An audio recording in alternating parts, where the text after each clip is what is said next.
Hello everyone, my name is Nikhil and welcome to the channel. आज का video SBI PO की notification के ऊपर है। बहुत ही एंटिसिपेटेड नोटिफिकेशन था और उतना ही बेकार नोटिफिकेशन निकला एक तरीके से।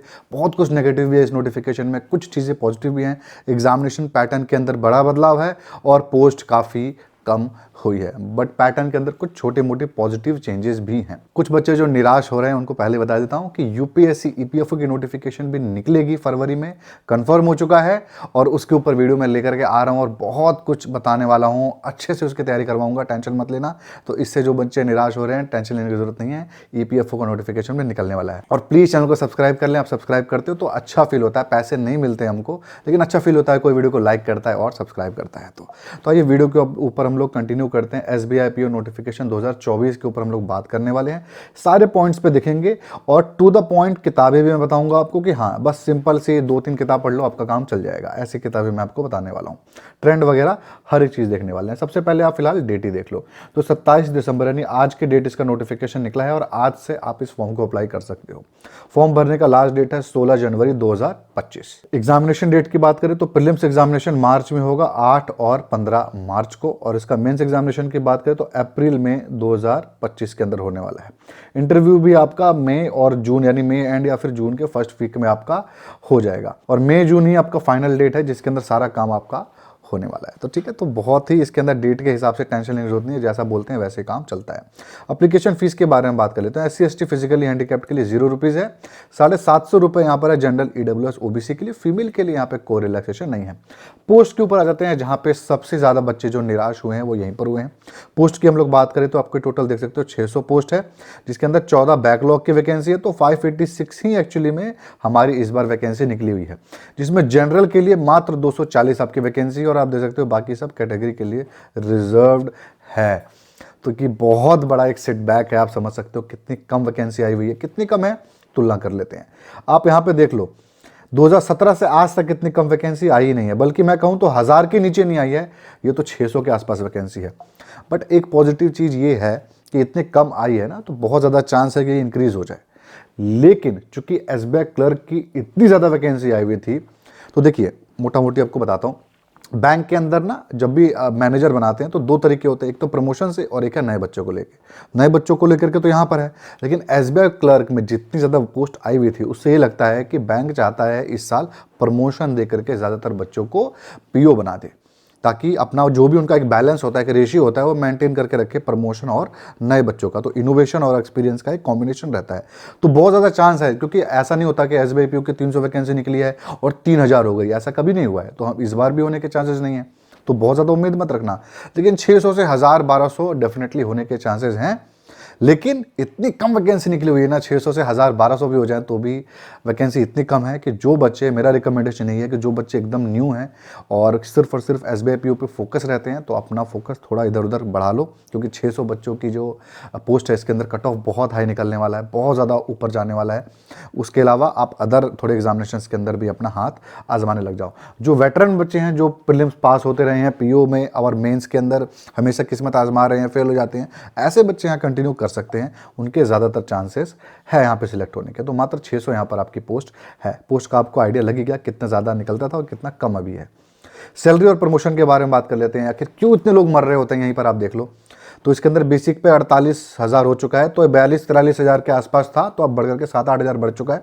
ऐसे ही हर साल बढ़ जाता है, ये बहुत अच्छा खासा बढ़ता है आपका बैंकिंग सेक्टर के अंदर।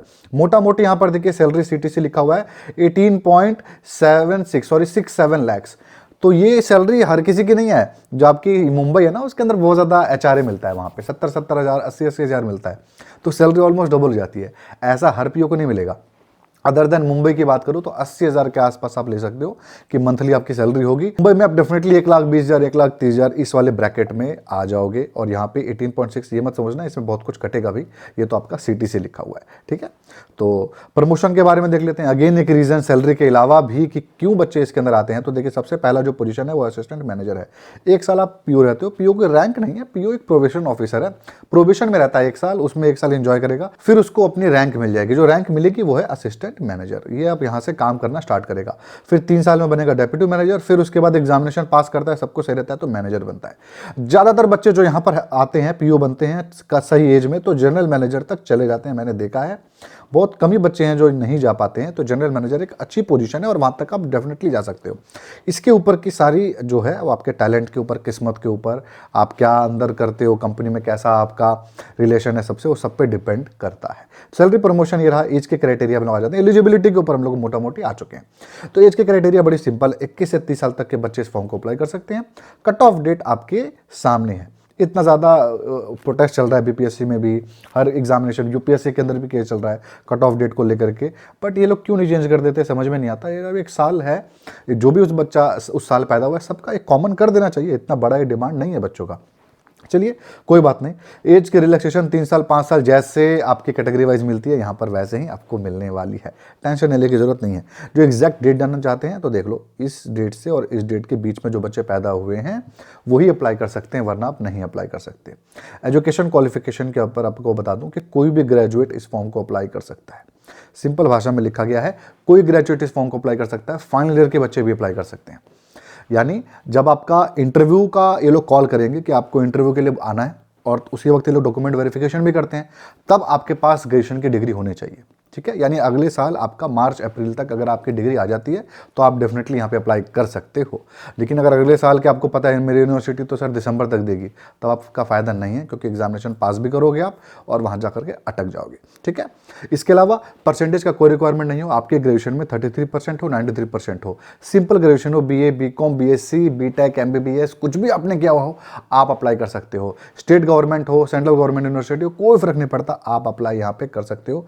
कोई भी आपका मेरे ख्याल से डाउट नहीं बचा होगा। हम लोग आ जाते हैं नंबर ऑफ अटेम्प्ट्स के ऊपर। देखिए यहाँ पर ना बाकी बैंक की तरह नहीं है, यहाँ पर एक नंबर ऑफ अटेम्प्ट फिक्स है कि इतने अटेम्प्ट एक बच्चा दे सकता है, जैसे यूपीएससी में होता है। तो यहाँ पर आप देख लो, जनरल AWS के लिए 4 अटेम्प्ट ये फिक्स किया गया है। बाकी सारी कैटेगरीज के लिए SC ST को छोड़ दिया जाए तो सारी कैटेगरीज के लिए लगभग 7 ही है आपका। सिर्फ और सिर्फ यहाँ पे शेड्यूल कास्ट और schedule caste physically handicapped, ST और ST फिजिकली हैंडीकैप्ड, इनके लिए कोई रिस्ट्रिक्शन नहीं है। अगर आप सिर्फ और सिर्फ फिजिकली हैंडीकैप्ड हो तो आप अपने कैटेगरी के हिसाब से, मतलब फिजिकली हैंडीकैप्ड हो और जनरल हो तो आपको 7 मिलेगा, फिजिकली हैंडीकैप्ड हो और EWS हो तो आपको 7 मिलेगा, आप फिजिकली हैंडीकैप्ड OBC हो तो भी आपको 7 ही मिलेगा, नॉर्मल OBC हो तो भी आपको 7 ही मिलेगा। ठीक है, और ये जो अटेम्प्ट है ये मेंस के एग्जामिनेशन का, प्रीलिम्स का नहीं। प्रीलिम्स का आपका अनलिमिटेड है, मेंस आप इतनी बार दे सकते हो, ये मेंस की लिमिटेशंस है। ठीक है, तो ये हो गया। अब हम लोग एग्जामिनेशन पैटर्न के ऊपर आ जाते हैं जिसके अंदर बदलाव है।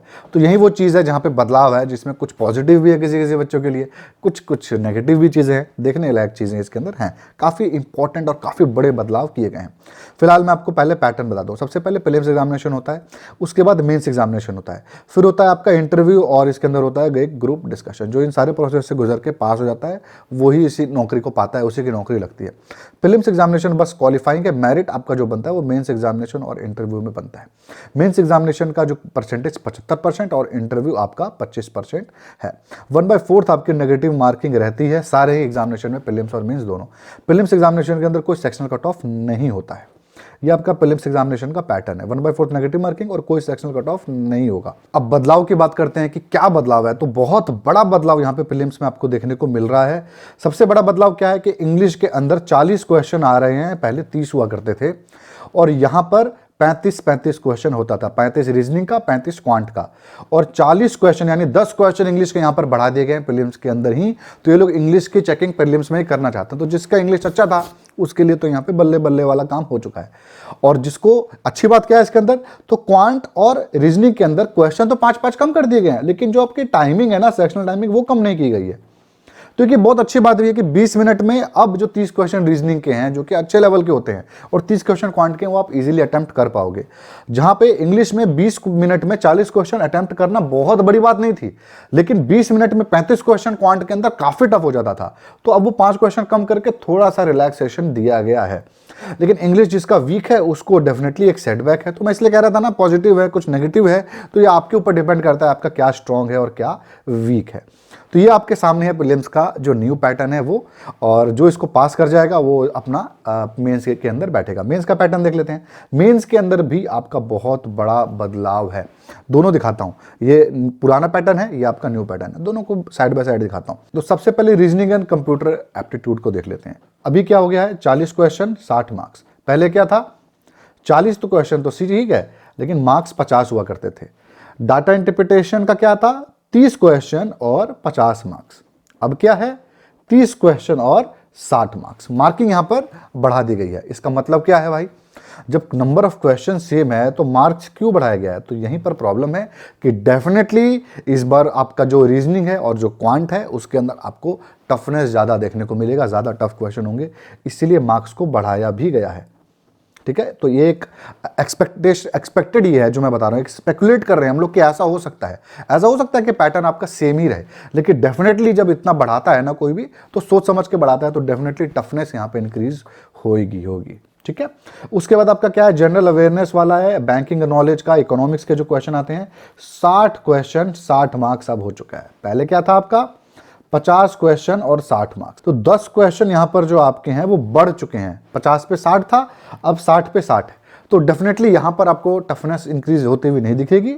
और आपके डिस्ट्रीब्यूशन देखिए, ऐसा नहीं होता है कि आप इसके अंदर इजी हो जाएगा, आप 10 क्वेश्चन बढ़ा दिए ना इसका मतलब इजी नहीं, टफ कर देंगे, इजी कोई नहीं करता, जो रहता है वैसे ही रहता है। पेट्रोल के दाम आज तक कम हुए, एक बार बढ़े थे, एक बार टैक्स लगा दिया, टैक्स कभी कम हुआ नहीं हुआ ना, ये भी नहीं होता है, ऐसा ही रहता है चीज़ें। ठीक है, उसके बाद इंग्लिश के अंदर 40 क्वेश्चन और 20 मार्क्स, यहाँ पर भी एक बहुत बड़ा बदलाव है। यहाँ देखो 35 क्वेश्चन है 40 मार्क्स के, ये जिसका इंग्लिश अच्छा था वो बहुत अच्छा यहाँ पे स्कोर कर लेता था 40 मार्क्स, अब यहाँ पर क्या हो गया है, सीधा 50% हो चुका है 20 मार्क्स। तो इंग्लिश का इंपॉर्टेंस मेरिट लिस्ट के अंदर अब नहीं बचा है, प्रीलिम्स में था हटा दिया, अब लैंग्वेज का इंपॉर्टेंस खत्म और इसका इंपॉर्टेंस ज़्यादा हो चुका है। तो जो बच्चे स्कोर कर रहे थे और प्रीलिम्स में खुश हो रहे थे, यहाँ पर उनके लिए एक नेगेटिव सेटबैक भी है। तो 5 क्वेश्चन बढ़ा दिए हैं और नंबर जो आपका है वो कम कर दिया। इतना ज़्यादा डिफरेंस है ना, तो यहाँ हो सकता है कि इंग्लिश थोड़ा सा ईजी पूछ ले लोग। ठीक है, और बाकी आपके सेक्शनल आपकी जो टाइमिंग होती है वो सेम है, तो 170 क्वेश्चन हो गए, 200 मार्क्स, 3 घंटा आपको समय मिलेगा। सेम आप यहाँ पर देख सकते हो कि मार्क्स और जो घंटे हैं वो सेम है, बस नंबर ऑफ क्वेश्चन जो थे वो पहले कम होते थे, अब देख सकते हो आप लोग कि नंबर ऑफ क्वेश्चन बढ़ चुके हैं उतने ही समय में। उसके बाद आपका एक डिस्क्रिप्टिव पेपर होगा 50 नंबर का, जो कि आधे घंटा आपको उसके अंदर समय मिलेगा। तो टोटल 250 मार्क्स का आपका पेपर अभी भी है, और देखिए पहले भी 250 मार्क्स ही होता था ओवरऑल। ठीक है, तो जो अब इसको पास करेगा वो कहाँ जाएगा, वो आएगा हमारा इंटरव्यू और ग्रुप डिस्कशन के अंदर। ग्रुप डिस्कशन होगा 20 मार्क्स का, इंटरव्यू होगा 30 मार्क्स का, टोटल आपके 50 नंबर होंगे। अब आपको लग रहा होगा सर ये तो 50 नंबर ही है, यहाँ तो 250 नंबर थे। ऐसा नहीं है, ये 50 नंबर ना वो 250 को मारेंगे, इस लेवल पे 50 नंबर है। ये 1/4 का वेटेज रहता है मेरिट लिस्ट में, देख लो आपके सामने। मतलब जो ये 250 मार्क्स है, ये आपको दिख रहा होगा, ये 250 मार्क्स को कन्वर्ट करेंगे 75 मार्क्स में, और ये 50 मार्क्स है, इसको कन्वर्ट करेंगे 25 में। तो यानी इसका वेटेज तो केवल 1/2 कम हुआ है, इसका वेटेज आप देख लो बहुत ज्यादा संख्या में कम हुआ है। समझ में आपको, तो 3 गुने से भी ज्यादा कम हो गया है यहाँ पे। तो ये बात है यहाँ पर। तो मेरिट लिस्ट के अंदर इंटरव्यू का बहुत ज्यादा इंपॉर्टेंट रोल प्ले करता है मेरिट लिस्ट के अंदर आने का। एक तरीके से आपका मेरिट लिस्ट में आओगे ही तब जब आपका इंटरव्यू अच्छा जाएगा। तो आपके टोटल यहाँ पर देख सकते हो कि 100 में से, पहले 300 में से थे, इनको 100 में कन्वर्ट किया जाएगा और 100 के हिसाब से मेरिट लिस्ट बनेगी। तो ये था सारा का सारा आपका सिलेक्शन पैटर्न। एग्जामिनेशन की किताब के बारे में बात कर लेते हैं। सिंगल किताबों के बारे में बताऊंगा कि भाई इस किताब को लो, आपको कुछ और लेने की जरूरत नहीं है। तो ये एक गाइड है, बस सिंपल गाइड है, इसके अंदर आपका रीजनिंग क्वांट कवर हो जाएगा बहुत इजीली। ठीक है, कॉन्सेप्ट हो जाएगा कवर। प्रैक्टिस के लिए प्रीलिम्स और मेंस दोनों के क्वेश्चन इसके अंदर दिए गए हैं। 5000 से ज्यादा इसके अंदर एमसीक्यू हैं, वो भी फुल्ली सॉल्व्ड। तो आपका काम इसके अंदर से चल जाएगा कॉन्सेप्चुअली, कुछ भी बाहर से नहीं आने वाला। बेस्ट किताब है, लिंक डिस्क्रिप्शन में अवेलेबल है, इसको आप आंख बंद करके परचेज कर सकते हो। इसके बाद ये प्रैक्टिस की किताब है। प्रैक्टिस की मैं कह सकता हूं कि आप और भी किताब परचेज कर सकते हो। प्रैक्टिस के अंदर मैं एक और किताब आपको बताया था ना, 4 किताबों का सेट, जिसके अंदर आपके 100 अलग अलग तरीके के प्रीवियस ईयर पेपर 60, 50 ऐसे ऐसे करके थे, वो किताब आपने परचेज किया हुआ है, तो ये लेने की जरूरत नहीं है। दिशा पब्लिकेशन की किताब थी, तो आपका काम उससे चल जाएगा। लेकिन अगर आप स्पेसिफिकली एसबीआई पीओ फोकस्ड हो, तो भाई यहाँ पे 20 साल के पेपर दिए गए हैं और डेफिनेटली आपके पैटर्न रिपीट होते हैं। एसबीआई पीओ में 50% जो पैटर्न है, नंबर जो टाइप ऑफ क्वेश्चन है, वो एग्जैक्टली सेम आता है। ठीक है, तो ये आपको बहुत ज़्यादा हेल्प करेगा। तो आपने ऊपर का कॉन्सेप्ट पढ़ लिया, ठीक है, और यहां पर आपने क्या पढ़ लिया, अपना क्वेश्चन कर लिया, तो प्रीलिम्स का आपका काम यहां से चल जाएगा। इंग्लिश का भी कवर यहां से हो जाएगा। लेकिन जैसे ही आप प्रीलिम्स पास कर जाओगे तो मेंस के लिए कुछ किताबों की जरूरत पड़ेगी। एक आपका ये हो गया कंप्यूटर नॉलेज, एक आपका हो गया करंट अफेयर्स, जो कि आपका बैंकिंग भी इसके अंदर चीजें कवर हो जाएंगी, करंट अफेयर्स पूरे साल भर का। उसके बाद आपका ये बैंकिंग अवेयरनेस की किताब, जो कि बहुत ज्यादा इंपॉर्टेंट है, क्योंकि इसका वेटेज भी बढ़ चुका है। 10 क्वेश्चन मतलब आपके बढ़ चुके हैं, वेटेज तो सेम है, नंबर ऑफ क्वेश्चन बढ़ चुके हैं, तो इसके अंदर से आपके इंपॉर्टेंस बढ़ जाता है, क्वेश्चन ज्यादा आएंगे अब। ठीक है। तो ये 3 किताब आपने और परचेस कर लेनी है तो आपका मेंस भी कवर हो जाएगा। ऊपर वाली गाइड आपको अगर परचेस नहीं करने का मन है, सिंगल किताब चाहिए, तो आप रीजनिंग के लिए इन दोनों किताबों में से कोई परचेस कर लो। इसके अलावा एस चांद पब्लिकेशन की भी आती है, RS अग्रवाल, वो भी अच्छी किताब है, आप वो भी परचेस कर सकते हो। क्वांट के लिए अगर आपका मैथ उतना अच्छा है नहीं और आप SSC वाले हो तो मैं तो रिकमेंड ही नहीं करूंगा यहाँ पे आओ, यहाँ मत आना, आप फेल हो जाओगे, है ना। तो अगर हो फिर भी मन कर रहा है तो फास्ट ट्रैक वाली जो आपकी किताब थी इसी से कंटिन्यू करो, क्या पता आप पास हो जाओ। वरना बाकी बच्चे एसेंशियल क्वांट को परचेस करिए, बहुत अच्छी किताब है आपकी, ठीक है। एग्जाम ब्लूप्रिंट पे आ जाते हैं। ये आपका सिलेबस है, इस सिलेबस से इतने इतने क्वेश्चंस आपके पहले आए हैं, देख सकते हो 35 के हिसाब से डिवाइडेड है। अब ये सब कुछ 30-30 के हिसाब से होगा, तो number of question definitely come हो जाएंगे। तो ये क्वांट हो गया, ये रीजनिंग हो गया, ये आपका इंग्लिश लैंग्वेज हो गया। कट ऑफ आपके सामने है, अच्छा खासा कट ऑफ 2022 में गया हुआ था, आप देख सकते हो।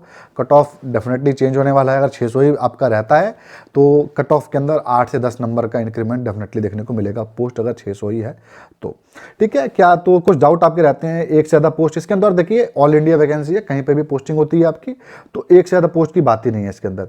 क्या स्टेट की भी इसके अंदर कोई बात नहीं है। फाइनल ईयर के बच्चे डेफिनेटली अप्लाई कर सकते हैं। लैंग्वेज प्रॉब्लम इसके अंदर कुछ नहीं है, हिंदी इंग्लिश दोनों ही भाषाओं में आपका पेपर होगा और लोकल लैंग्वेज के अंदर नहीं होता है। चैनल तो आपने सब्सक्राइब कर ही लिया होगा, सारे डाउट मैंने क्लियर कर दिए हैं, कोई भी डाउट नहीं बचा होगा मुझे ख्याल से। कुछ बचा भी होगा तो कमेंट कर देना, मैं उसका रिप्लाई कर दूंगा। तो बस ये था आज के वीडियो में। जो भी वीडियो को यहाँ तक देखा है आप सभी को